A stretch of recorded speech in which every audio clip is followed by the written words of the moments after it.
पड़ता, माने उसमें भी वो लिप्त नहीं होता। दो बातें लक्ष्मण ने रखी इस परिप्रेक्ष्य में। पहली बात ये कि वो स्वयं के कर्म में लिप्त नहीं है या दूसरे के द्वारा किए गए कर्म में लिप्त नहीं है। मेरा जहां तक मानना है तो वो दूसरे के किए गए कर्म में भी लिप्त नहीं है, लेकिन प्रतिक्रिया तो दे ही रहा है। जैसे आपने कोई क्रिया की तो क्रिया की तुरंत प्रतिक्रिया हुई। किसी ने अभिवादन किया तो अभिवादन क्रिया है, और जब अभिवादन किया तो तुरंत एक प्रतिक्रिया हुई जिसको कहा गया प्रत्याभिवादन। ध्यान देना, जैसे समाज का कोई भी व्यक्ति किसी को प्रणाम करे तो प्रणाम करना ये क्रिया के रूप में है कि मैंने प्रणाम किया, लिप्त नहीं है। प्रणाम किया लिप्त नहीं है, लेकिन जैसे ही प्रणाम किया तो प्रणाम करने की क्रिया पर प्रतिक्रिया ये हुई कि जिसको प्रणाम किया उसने तुरंत उस व्यक्ति को आशीर्वाद दिया। लेकिन जब मूल में जाएंगे तो मूल में यही मिलेगा, नमाम कर्माणि लिम्पन्, कर्म में लिप्त नहीं है, लेकिन कर्म का संबंध तो है। क्यों? क्योंकि कर्म की गति बड़ी गहन है। कर्मणा गहनो गति, कहत कठिन समझत कठिन साधत कठिन विधि। तो ये सब कठिन है, ये सब गहन है। इसलिए विचार करना है कि कर्म तो करता है, लेकिन न स्वयं के कर्म पर लिप्त होता है, न दूसरे के कर्म पर लिप्त होता है, लेकिन जिसने कर्म किया है उस कर्म के प्रति उसका प्रतिकर्म अवश्य होता है। वो चाहे किसी के लिए हो, भगवान के लिए हो। भगवान शिव तो योगी है, योगी नहीं है, योगीश है, एक पल अनवद्य है। एक पल ये रुक जाए, जब भगवान की ओर हम लोग चले जाएंगे तो फिर तर्क ही वहां समाप्त हो। क्यों?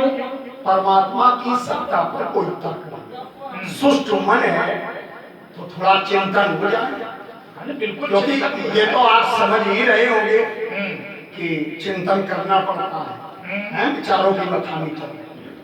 आपने कहा कि क्रिया और प्रतिक्रिया, तो क्रिया और प्रतिक्रिया ये असत में है कि सत में?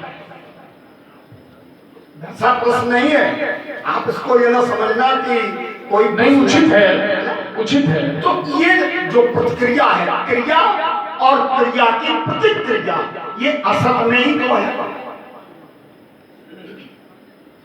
और जब उस सत्ता से तन्मय हो गया तो न क्रिया है और न प्रतिक्रिया है। अब रही बात फल की, एक वाक्य, तो किसी ने कोई कर्म किया, सांसारिक कर्म का फल सामान्य पुरुष दे सकता है, सामान्य कर्म, लेकिन कर्म का फल देना भी उस परमात्म तत्व के अधीन है। शुभ और अशुभ कर्म अनुहारी और ईश देव का फल हृदय विचार। परमात्मा फल देता है, मनुष्य फल नहीं देता।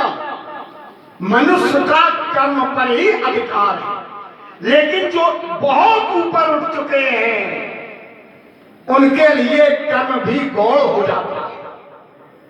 ये विश्व की रचना में कर्म का महत्व है, लेकिन एक साधक उपासना का कर्म करते करते जब तन्मय हो जाता है तो उपासना का कर्म भी उसका छूट जाता है, क्योंकि वो कारण और कारण इन दोनों से जुड़ जाता है। कारण रहित कृपा।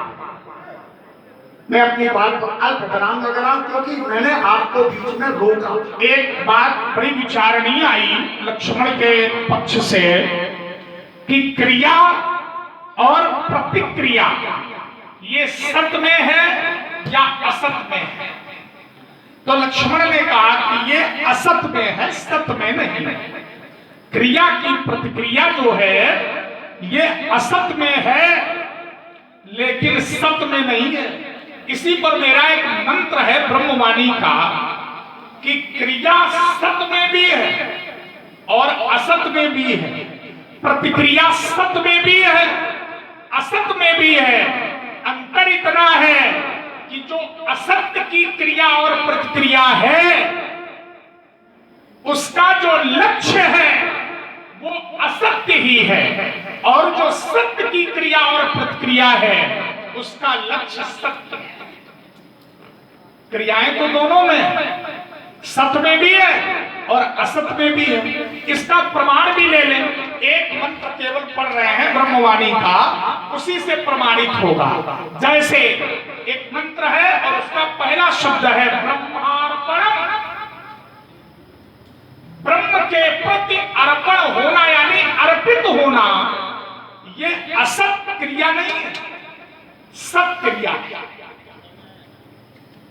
अर्पित होना परमात्मा तत्व के प्रति ये असत नहीं है, ये सत है।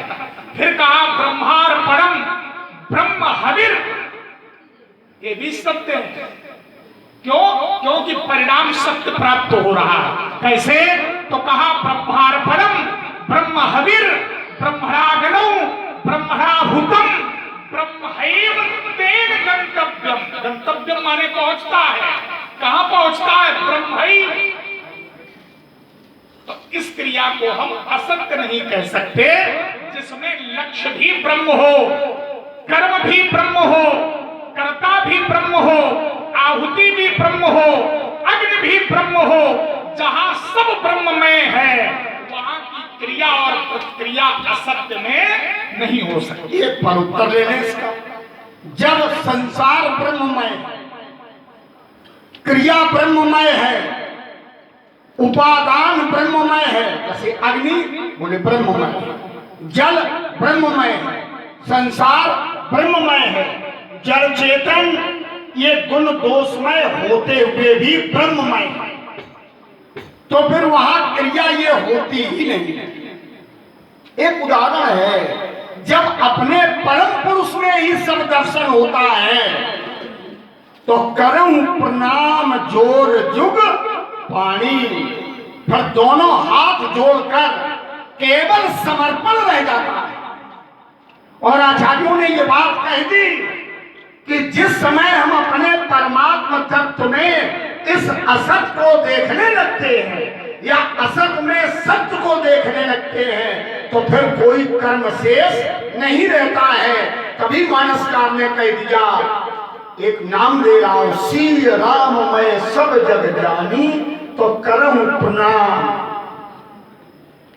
जड़ चेतन जग जीव जग और सकल राम मैं जान, तो फिर कोई क्रिया नहीं होगी, कोई प्रतिक्रिया नहीं होगी, केवल समर्पण होगा, बंधन। तो अगर ऐसा कुछ है तो धनुष तोड़ने वाले के प्रति ऐसे समर्पण हो जाए तो भी बात बन जाएगी। और अगर ऐसा नहीं है तो फिर कोई ना कोई रहस्य तो है ही, कहीं ना कहीं भेद तो है ही, कहीं ना कहीं द्वैत है। अद्वैत में जुड़ करके फिर कोई कर्म नहीं होता। एक बहुत अच्छा चिंतन आया, सुधी लोग बैठे हैं, कर्म भी बिना ज्ञान के नहीं हो सकता। लोग कह देते हैं कर्म का मार्ग अलग है, ज्ञान का मार्ग अलग है, उपासना का मार्ग अलग है।